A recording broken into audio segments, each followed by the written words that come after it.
This is Louis Monzon with IT News Africa, and I'm with Michael Daniels of Standard Bank. He is I believe you are the head of automation, and you've been put in charge of Standard Bank's new strategy into becoming a platform business. And we don't have a lot of time, and we have quite a bit to cover. So let me just get started with. This past year has been there's been a lot of change in the workplace and in workplace trends, and in 2020 the things that happened to the workplace have become so different that we couldn't even imagine it, right? And the talks of hybrid work and remote working, that stuff we didn't even know about that stuff. 2 years ago, nobody knew about it, and suddenly it's exploded. Everyone's talking about it, right? So now looking into 2022, what do you think will be the biggest trends going forward in the changing of the workplace? Yes, actually, your comment on hybrid workplace is probably the comment for 2022, whereas 2020 and 2021 was the year of lockdowns. Yeah. 2022 will be the year of hybrid. And hybrid means some people will be working in the office, some people will be working at home, but more and more people will be working in between. Right. I do see that in cases where there's more critical meetings, like one-on-one engagement or team meetings where there's more collaboration required, you may find more face-to-face meetings. But then generally, I think more and more people will just be comfortable. If you've been able to work from home for 18 months, you may be able to work from home for the foreseeable future. I'd rather work from and home. I do think, I also think many people have, they don't stay actually in the place where their workplace was. I know of many people in Johannesburg who now live on the coast. And, they've made their lives there, and it just works for them because, right. Their only engagement is via Teams. And if they need a meeting in the office, they can easily make their way to where the meeting is. Okay.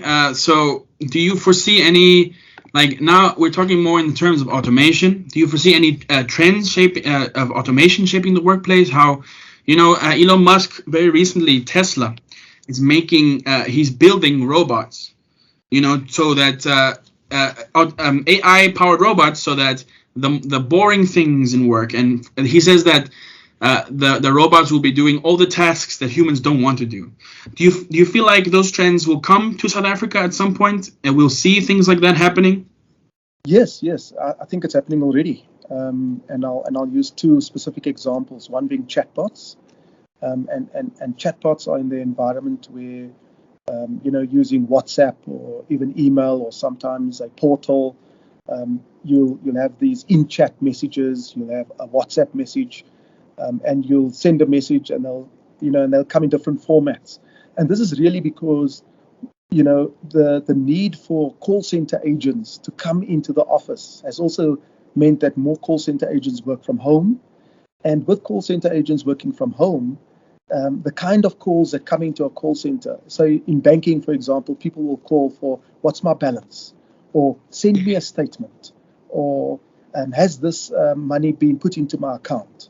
Right. And these things you can ask a chatbot, right. And the chatbot can be trained to actually answer that. And yeah. we call it training a chatbot, because the first time you ask a chatbot what's the statement, the chatbot might not have heard what's the statement. The chatbot's expecting you to ask what's my balance, and then we'll train the chatbot to say your balance, the statement means you send this, and the next question you must ask is how long do you want your statement for? A day, for a week, or for a month? So you train the chatbot, and that's another place is email servicing.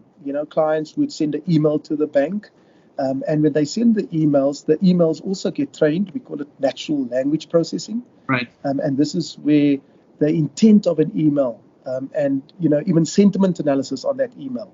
So when the client says hi Standard Bank or hi any environment, and that the tone is friendly, then you can go back in a friendly tone in that automated message.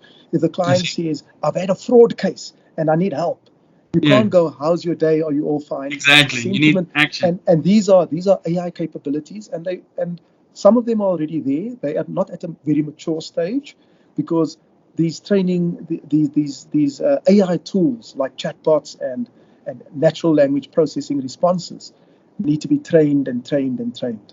Right. So just going back to chatbots, one thing that you said that kind of stuck with me immediately was that the chatbots deal with these messages that call center agents get all the time. I imagine a call center agent gets asked, "What's my balance?" a million times a day, right? So, and that's where AI can kind of fit in, where it's taking care of things that humans don't have to spend so much time doing. These are simple things. Humans can do complex things that are interesting and take more time. But with that, there's a lot of controversy behind, if a robot takes my job, what will I be doing? So I want to ask you, what kind of professions could be at risk as we take this shift into more automation, into more digitalization? Yes, and call center agency is probably one, but Right. I would say anybody involved in routine work and work that involves structured or rule-based work. And let me give you an example. If you get a form in and it's structured, a form that the client completes, let's say it's name, surname, that you will know that name is there, surname is there. You don't need Right. someone to read it. You will have optical character recognition and some AI tools that can actually read it. So if the data is structured and it's in certain formats, anybody who works with that kind of data, of reading documents or taking data off documents or reading emails, those kind of jobs will be at risk. So any job dealing with data, I would even say accountants, anyone who works with numbers, data, Right. with anything fairly structured. And as AI tools get more advanced, we speak about unstructured data. So Right. this is handwriting or written text or images. Today in South Africa, you'll know that it's not about providing your ID to a branch consultant. Today, cognitive capability can actually read an ID document. You can take a selfie, and we link it with data to the Department of Home Affairs in South Africa, and we know that it's you. Done. And those kind of needs for someone, before you had to send your ID to someone, they had to go Right. look at your ID, they had to contact the Department of Home Affairs. Those kind of routine jobs where it's if you're doing anything 20 times or 30 times a day, Yeah, right. The same thing. that's probably routine. Yeah. And that over time, that will there'll be less and less demand for those kind of Right. jobs. Right. What jobs will become more required is Right. either, and I always tell staff that I work with, there'll be two kinds of jobs. There'll be the creative jobs, Right. the conversations with clients where you need empathy, you need problem solving, you need different cognitive, complex skills, curiosity, those skills. And then on the other side, you will still need these hard skills, but it will be in data, it will be in automation skills, coding skills. Right. There has to be train someone up a to build chatbot. these machines. Yeah. Right. So some will build the machines, some will work with the machines, and then others will be doing the truly human task that cannot be things done by machines a can't machine. do. Yeah. Right. That was my next question. And it's very cool. Because also there's a lot of about like, for example, factory workers, things in factories that can be done by machines and stuff. And I think humans shouldn't be doing those kinds of things to if you understand what I'm saying. Like there are benefits to this kind of things. Humans can rather spend their time doing things that are more engrossing for the spirit, if you understand what I'm saying. So do you think automation could possibly widen the divide between high wage and low wage jobs? Hence, so like, for example, more automatable jobs would be, so could that widen the divide, if you understand what I'm asking? Yes, no, definitely. And we're seeing it. And we actually see it in when we have, let's call it entry-level positions. I like to refer to it as entry-level positions. Right. So entry-level positions at lower salary levels will be doing most of the routine work. When these people get trained to deal more complex work, or they get trained to deal automation, and that's what we're actually currently doing. We're training many people up on either more complex customer engagement work or on automation skills. Generally, they would move up because their skill levels increase, and with their skill levels increase and the demand for those positions growing, Right. there is a different salary for it. So we do see more and more low-end jobs, and if the risk is that if people are not prepared to be reskilled, and the labor force is not prepared for that higher-end, higher-skilled positions, there will be less low-skilled entry-level positions available in the future. Right. So what about, for example, opportunities that could be created for businesses, for SMEs and stuff? How could we use automation to benefit those kind of companies and firms? Yeah, so SMEs have sometimes SMEs, when they're starting up, it's a 1 to 10 people business. Right. And as their business grows, they sometimes can't just add more people, especially when there's servicing requirements.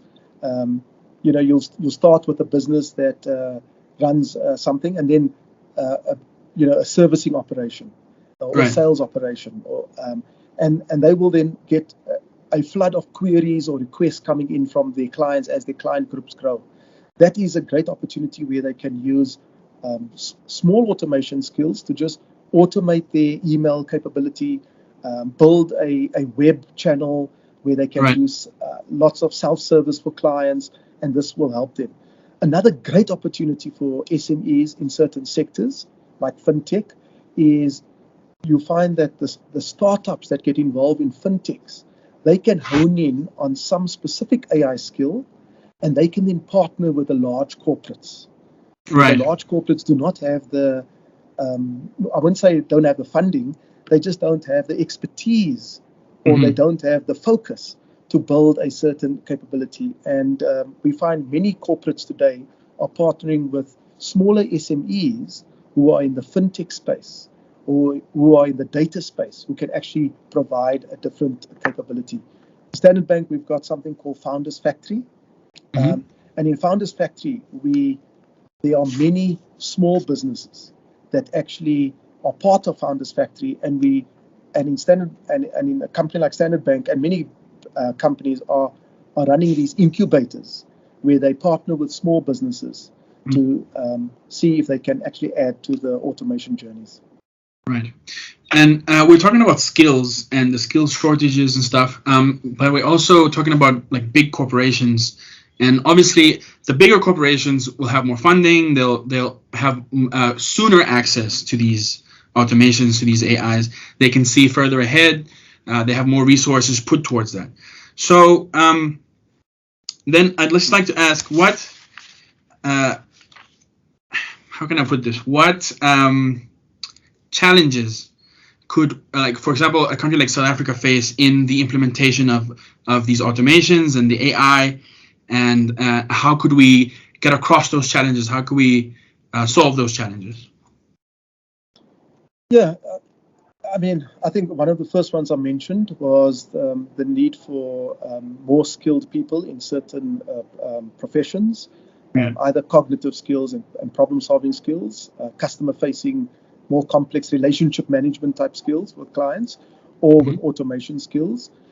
So the challenge facing South Africa is that the education system doesn't always prepare people for the corporate world generally, but specifically don't prepare them for the world of AI. And it's incumbent on many corporations and many corporations are doing that. If you go into the job market, you'll see across South Africa, there are many companies advertising. We've got roles for junior, for graduates, or for people skilled in coding or in Python or in AI type skills, and that's becoming more and more available. And it's incumbent on the corporates to train those people up. So that's one of the challenges we face in South Africa, that our education level doesn't, and our skills, the skills picked up at school and at varsities and at technicons don't prepare people for the workplace, and it's incumbent on the corporates to train the people up on that. The second is that there will be people who would have had work and we've seen this in all industries. In mining, as automation happened in mining, you'd find that certain positions would not be required, and those people won't be employed in that if they can't be upskilled. Equally, in financial services, in other corporations, people will either have to be upskilled or they'll have to find other types of employment. Right. And I do think there will be more work available in related. So, for example, in building an AI capability, before you used to build an automation. Now with building AI capabilities, you need to design it correctly. You need to extract the data correctly, and you need to maintain it or train the model. So in the past, where you may have had one or two people involved in an IT function, now you'll have 3 or 4 people involved related to that IT function. Right. But the person that did the manual routine work, that job won't be there. Right. I think we're lucky that South Africa has now a time now to get this right and to get this started, because, for example, if all companies just suddenly started AI, I think we'd be in big trouble. You know what I mean? Because I think there's just the skill shortage. It just won't be able to get us there in time. You mentioned that it's up to the corporates to start training people. And in what ways can the corporates actually begin training people? Would they be training their own staff first, and then would corporates possibly consider training people who aren't their staff, for example? Just to get the country's skills up generally. Exactly. Yes.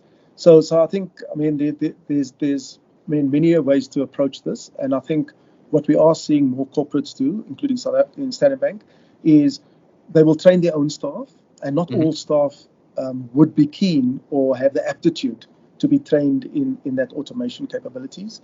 We will also bring in more junior staff, so people sometimes out of school with the right analytical skills, sometimes out of Technicon or some post-matric qualification, not necessarily just degrees, any post-matric qualification in the relevant skill set. We'll train those people up. And we do find that sometimes it takes providing time for people to train is also important for leaders to get involved. So leaders in the corporate world have to understand that they have to train up their staff. You can read many reports on this, from Harvard, Gartner, McKinsey, you name it. They by 2030, 50 to 60% of jobs that don't exist today will be there. And we don't even know what those jobs are. So people have to be skilled on some of the basics of automation, and as we advance. And what we do find in the upskilling of people, we found that starting someone with where they at is the best place. You'll find someone who doesn't know how to code will start with entry-level coding like Python. Then they'll be trained on machine learning, because you need Python for machine learning. Then when they can do machine learning, they'll go on to deep learning. And so it's a process. People have to be hungry, and you have to find those people who enjoy learning and who enjoy upskilling. And that wasn't the requirement before. You could have a job before for 10, 15 years doing the same thing. Now, because the world is changing dramatically, people will have to take on the banner of upskilling, and more corporates are encouraging people to upskill themselves. Right. Michael, I did a little bit of coding when I was studying, and it's difficult, and you need a lot of patience. You know what I mean?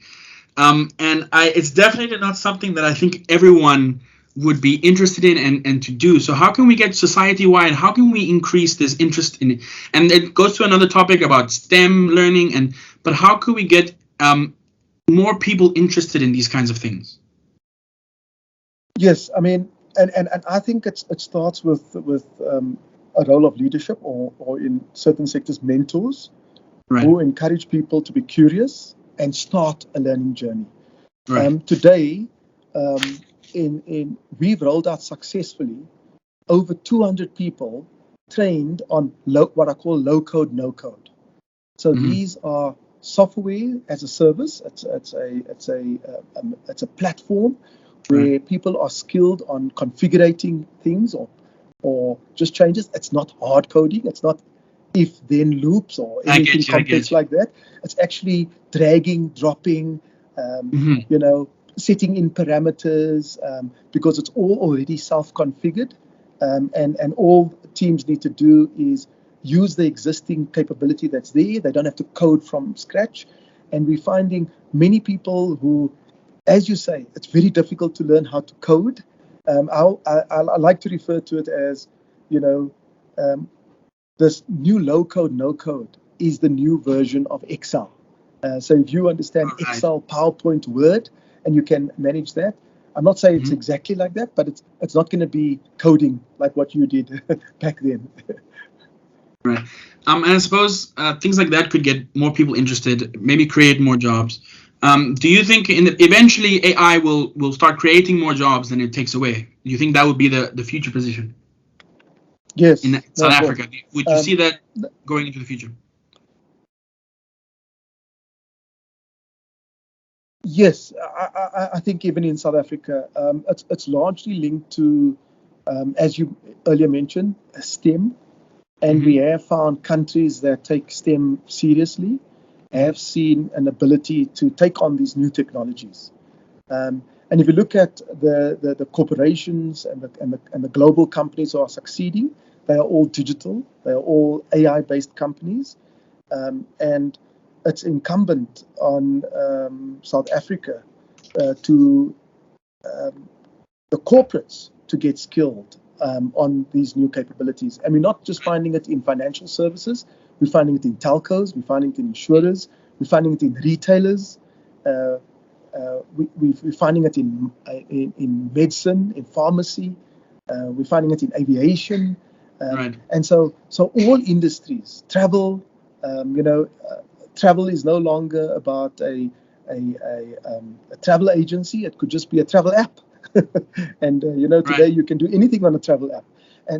And so I think people are realizing that the future skills required is going to be in either supporting digital builds, Right. or supporting digital builds. And there'll be a whole new um, um, job profile that opens up around supporting digital capabilities. Right. It's I think over the pandemic, what it really has shown us is that the companies that keep looking in the future, and they taking to mind all the different innovations, and it's not about thinking about what's tomorrow. It's about thinking what's next year, and what's the do you see that those companies are the ones that have come out of the pandemic stronger, but the companies that haven't, or the firms that haven't, that weren't already preparing, weren't already transforming, they are the ones that got left behind. So I think in the realm of automation, what will be the next thing in automation? You mentioned chatbots previously, and you mentioned that a lot of companies are doing apps, and with the travel example, what will be the next big thing in automation that will really make a difference? There are many things that is starting to emerge, Right. and I'll use examples that is not commonplace yet. It's IoT, Hmm. and blockchain, and I'll just touch on those two. Blockchain or distributed ledger technology, Hmm. large databases. Think of a large database that just keeps data, and it keeps data in an immutable, transparent format. Right. And you don't need, think of not having multiple spreadsheets, multiple versions. You have one record of the data, and different people have access to the data. Right. So these are technologies that will emerge and be more commonplace. We'll see it in mortgage lending in South Africa. We'll probably see it there. We'll see it in identity and sovereign risk. Obviously, Bitcoin is one of the more Right. They're common using. uses of blockchain. So as Right. a digital currency, although that will be largely driven by regulatory Hmm. approval, and even trade is susceptible, because in trade you've got multiple parties.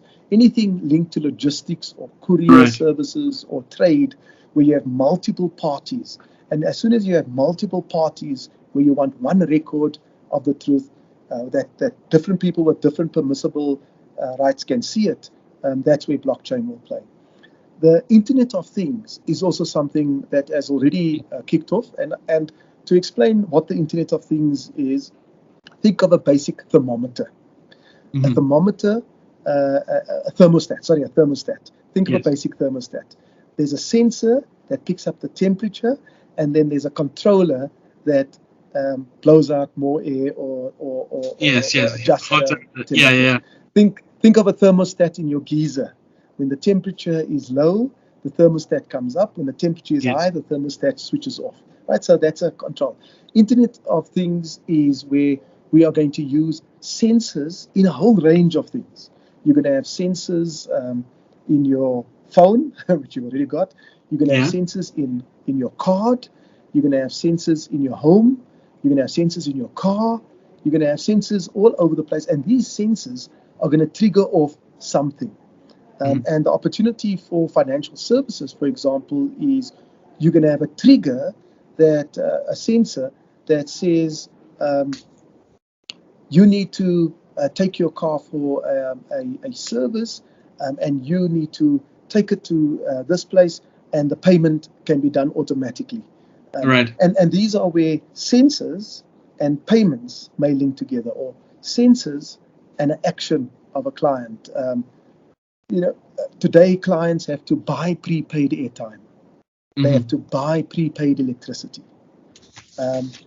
You could have a sensor on your prepaid electricity. You can have a sensor in your app that tracks where is your airtime, where is your electricity. On your electricity meter, they can see where is your electricity. And based on your electricity, you can go onto an app, and you can then say, when my electricity level is a certain amount, I can that sensor will trigger onto my app, and my app will then automatically buy more electricity, and my electricity will be automatically topped up. So these are Internet of Things where things are connected. We're going to see a world where a few years back it was people connecting with people. We're starting to see people connect with machines, and in future we'll have machines connecting with machines. And so machines with machines and humans, part of that equation is where we see the future. I think you would Microsoft, Facebook is all speaking about the metaverse, and in this metaverse discussion, they're speaking about the integration of human and machine. And that opens up a whole other can of controversies and things that and science fiction and all that stuff. But I think it's actually really cool in the base of transhumanism and the way that the humanity evolves. And then I think I'll ask you one more question, because I think we're running out of time. And that is, unfortunately, South Africa is a very unequal country, in terms of socioeconomics as such. And I think the Internet of Things will not be, at least it won't be immediately accessible to every South African. I think that's just the truth of the matter. And going forward, a lot of the new technologies will be out of reach for a lot of people. Is there any other countries that South Africa can use as like a case study or as a basis to kind of plot out this transformation and learn how to do it successfully? Yes, and I'll use, on two sides. On the one side, if we look at the model that happened in Singapore, where there was a huge focus on the STEM across schools, parents, and industries. We're seeing it in India. India, you had corporations getting involved with universities to make sure that there's that focus. And we're seeing it all over the world. Recently, Philippines is the latest example, where there's a whole drive in the youth to upskill themselves on these future ready. We speak about the fourth industrial revolution, and develop those skills. So that's the one thing. There's a role for skills upliftment and for government and schools and parents to play a role in that. On the other side, we're seeing what I call the gig economy.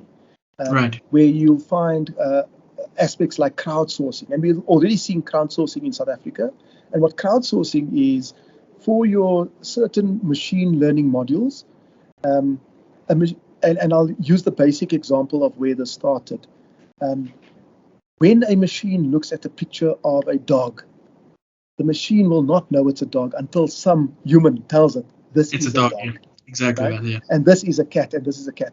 Equally, in machine learning modules over time, there will be call recordings, there will be documents that can't be read by a machine, that humans will be involved in what we call tagging or annotation. So tagging and annotation will be a low-skill job that will be required to, as I say, there'll be associated work with AI. Yes.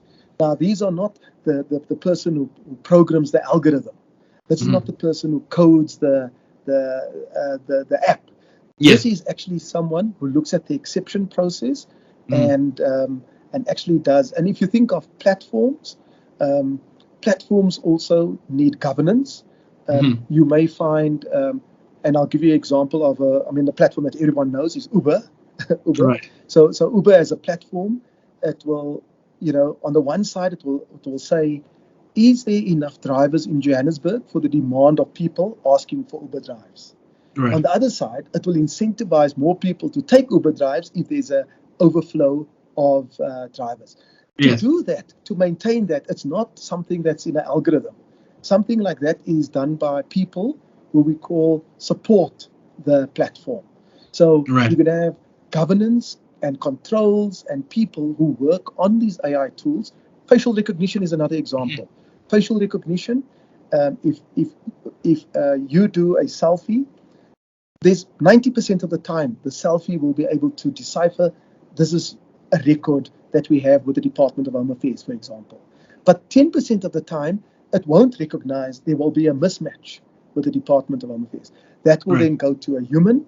That person will then look at this document, look and say, oh no, that does look like Michael. No, that does look like Louise. Okay, pass it. So you will have these, what I call exception processes. You'll have annotation, crowdsourcing that will help. So in closing, two fronts. One, focus on upskilling.